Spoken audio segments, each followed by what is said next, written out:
একদার দুধের দাম এই তিনবার কষ্ট কিনলে আল্লাহু আকবার, আল্লাহু আকবার। এই পৃথিবীর মানুষের মাগুলো যারা কবরে শুয়ে রইছে, এই মার খবর তোরা নাস্তা কিল্লাইয়া। মা তো কইতাছে টান মান দিলে আমার বাবা, আমার লাগি একটু দোয়া কর। বাপি কইতাছে পুলারে আমার লাগি একটু দোয়া কর। স্বামী কইতাছে ও স্ত্রী তুমি আমার জন্য দোয়া করো। ভাই বলতাছে বাইরে আমার লাগি একটু দোয়া করো। মাঝে মাঝে কবরটার মধ্যে যাইবা, এই দুনিয়া ছেড়ে চলে যাব একদিন। মায়ারি বাঁধন ভেঙে যাবে একদিন, আসিব না আমি আর এ ভুবনে কোনো দিন। আসিব না আমি আর এ ভুবনে কোনো দিন, এ দুনিয়া ছেড়ে চলে যাব একদিন। একটা বাবার অনুভব কি জানেনলি? আমার সন্তান একদিন ময়দানে কথা বলবে, আমার জীবনটা তো আমি কাটাইয়া দিয়ে গেলাম, আল্লাহ যেন তারে সুন্নিয়তের ময়দানে কবুল করে। একটা বাবা যে সন্তান নিয়ে কি স্বপ্ন দেখে, যেমনটা আমি বিয়ে করার পরেই তো বুঝলাম। আপনারা এখন বিয়ে করেন নাই যারা বুঝবেন না, নিজের সন্তানটার জন্য আপনার যেমন মায়া লাগে, আপনার জন্য তো আপনার মায়ের মায়া লাগে। এই জন্য যুবক রে কে দিয়ে বুঝাইব এই পৃথিবীতে কেউ আপন না রে।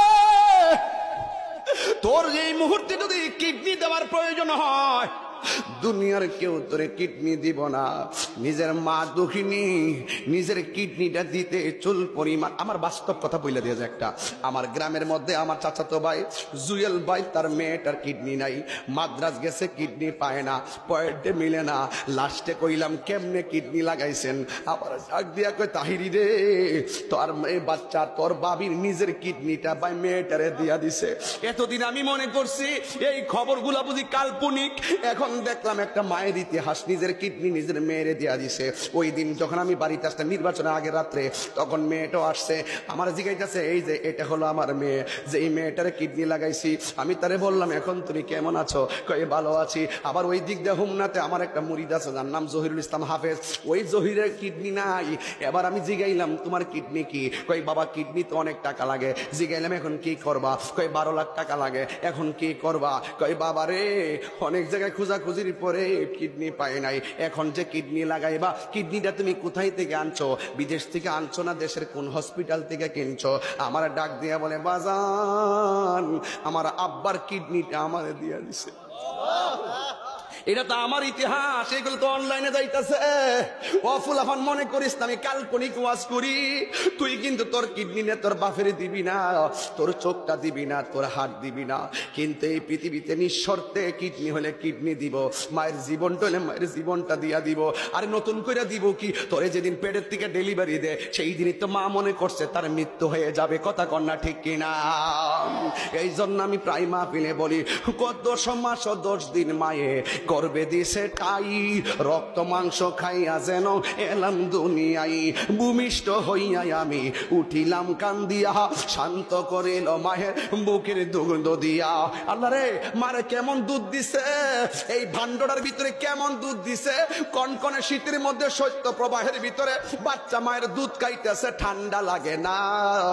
আবার গরমের দিন আবার দুধ পান করতেছে, গরমে জিহ্বা পড়ে না। গরমের দিনও শান্তি, শীতের দিনও শান্তি। এমন একটা ভান্ড আল্লাহ মারে বানাইয়া দিছে।